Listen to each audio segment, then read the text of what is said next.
ನಮಸ್ತೆ ಬರ್ರಿ ನಾವಿವತ್ತು ಹೀರೆಕಾಯಿ ಎಣ್ಗಾಯಿ ಹೆಂಗೆ ಮಾಡೋದು ಅಂತ ನೋಡ್ಕೊಂಡು ಬರೋಣ ಅಂತ. Welcome to Stutishree vlogs. ನಾನಿವತ್ತು ಹೀರೆಕಾಯಿನ ಅಗದಿ ಕ್ಲೀನ್ ಮಾಡಿಕೊಂಡು ಯಾವ ರೀತಿ ಬೇಕಲ್ಲ ಆ ರೀತಿ ಕಟ್ ಮಾಡ್ಕೊಂಡು ಇಟ್ಕೊಂಡೀನಿ.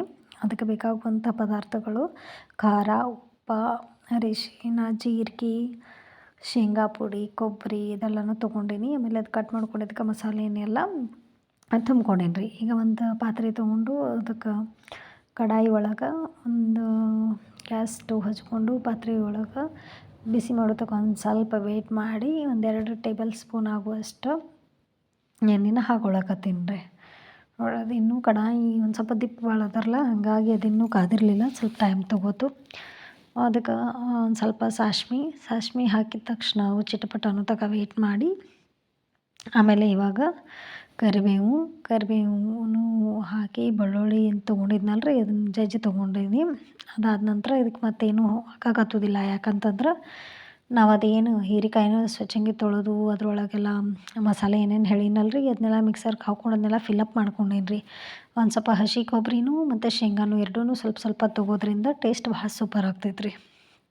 ನೋಡಿ ಅದೇನು ತುಂಬ್ಕೊಂಡಿದ್ದೀವಲ್ಲ ಅದನ್ನ ನೀಟಂಗೆ ಎಲ್ಲ ಹೀರೆಕಾಯಿಗೂ ಎಣ್ಣೆ ಹತ್ತಬೇಕು, ಎಲ್ಲ ಚೆಂದಂಗೆ ಬೇಯೋ ಹಂಗೆ ಒಂದು ಸ್ವಲ್ಪ 1-2 ನಿಮಿಷ ರೇಕೋತ ಅದನ್ನು ನೀಟಂಗೆ ಫ್ರೈ ಮಾಡ್ಕೋಬೇಕು ರೀ ಹೀರೆಕಾಯಿ. ಇದು ಮತ್ತು ಏನಿದು ಫಿಲಪ್ ಮಾಡಿ ಉಳಿದಿರ್ತದಲ್ಲ ಗ್ರೇವಿ, ಅದನ್ನೂ ಅದಕ್ಕೆ ಹಾಕಿ ಚೆಂದಂಗೆ ನೀಟಂಗೆ ಅದೂ ಹಸಿ ವಾಸನೆ ಎಲ್ಲ ಹೋಗ್ಬೇಕಲ್ರಿ. ಕೊಬ್ಬರಿ ಇರ್ತದೆ, ಅದ್ರದ್ದೆಲ್ಲ ಹಸಿ ವಾಸನೆ ಹೋಗುವ ತನಕ ಚೆಂದಂಗೆ ನೀಟಂಗೆ ಬಾಡಿಸ್ಕೋಬೇಕು ರೀ. ಬಾಡಿಸ್ಕೊಂಡು ಆದ ನಂತರ ಈ ಪಲ್ಯ ಅದರಲ್ಲ ಗ್ರೇವಿನೂ ಸೂಪರ್ ಬರ್ತದೆ.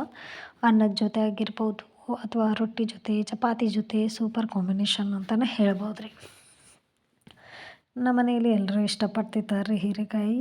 ಕೆಲವೊಂದು ಪಲ್ಯಗಳನ್ನು ಅಷ್ಟೊಂದೇನು ಇಷ್ಟಪಡೋಂಗಿಲ್ಲ, ಬಟ್ ಹೀರೆಕಾಯಿ ಎಲ್ಲರಿಗೂ ಇಷ್ಟ ಆಗ್ತದೆ.